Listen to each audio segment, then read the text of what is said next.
चलिए आज बात करते हैं 490A के महत्वपूर्ण सवालों के बारे में जिनका जानना आप लोगों के लिए अति आवश्यक है।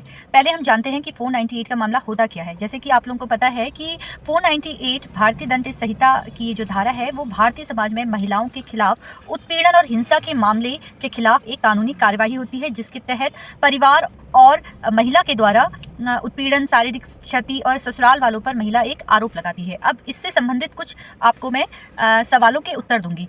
सबसे पहला है कि 498 में जब कोई कार्यवाही होती है तो आपके पास कौन कौन से सबूत होने चाहिए। देखिए 498 में जब कानूनी कार्यवाही होती है तो उस वक्त आपके पास पुख्ता सबूत होने चाहिए। कुछ सबूत जो है अति आवश्यक है, जैसे कि फ़ोन रिकॉर्ड हो सकते हैं, मैसेजेस हो सकते हैं, ईमेल हो सकती हैं, अगर कोई फ़ोटो है, वीडियो है जहां पर उत्पीड़न या हिंसा का साक्ष्य है तो वहां पर आप इसका प्रयोग कर सकते हैं और इसमें गवाही अति आवश्यक होता है। 498 में अपराध में दंड क्या है। देखिए 498 के तहत जब भी मामला दर्ज होता है तो ये एक गंभीर अपराध माना जाता है। इसमें कम से कम 3 साल की सज़ा होती है और साथ में जुर्माना भी भरना पड़ता है। एक अगला सवाल कि क्या 498 के मामले का दुरुपयोग हो रहा है। जी हाँ, बिल्कुल 498 का जो मामला है उसमें आजकल महिलाओं के द्वारा इसका दुरुपयोग किया जा रहा है। बेवजह वो ससुराल वालों पर आरोप लगा रही है, पति पे आरोप लगा रही है, और अगर ससुराल वाले दोष सिद्ध नहीं होता है उन पे तो इस पर महिला पर कार्यवाही भी की जा सकती है। 498 के तहत शिकायत करने के लिए कौन कौन सी शर्तें होनी चाहिए। देखिए धारा 498 के तहत अगर कोई व्यक्ति शिकायत करता है, महिला कोई शिकायत करती है तो शिकायतकर्ता ससुराल पक्ष द्वारा पीड़ित होनी चाहिए। पहला, शिकायतकर्ता द्वारा प्रस्तुत दिए गए सभी दावे कानूनी रूप से सत्य और सही होनी चाहिए। ये बहुत महत्वपूर्ण बात मैं आपको बता रही हूँ।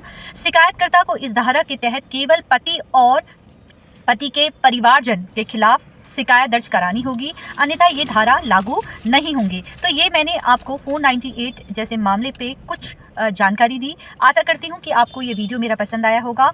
आप इसी तरीके से मुझसे जुड़ते रहिए। धन्यवाद।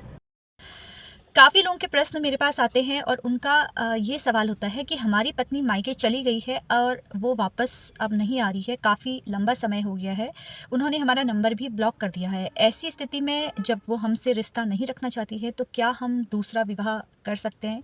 देखिए अगर आपने अपनी पत्नी से तलाक लिए बिना दूसरा विवाह किया तो आपको इसके लिए सज़ा होगी, साथ में आपको जुर्माना भी भरना पड़ेगा।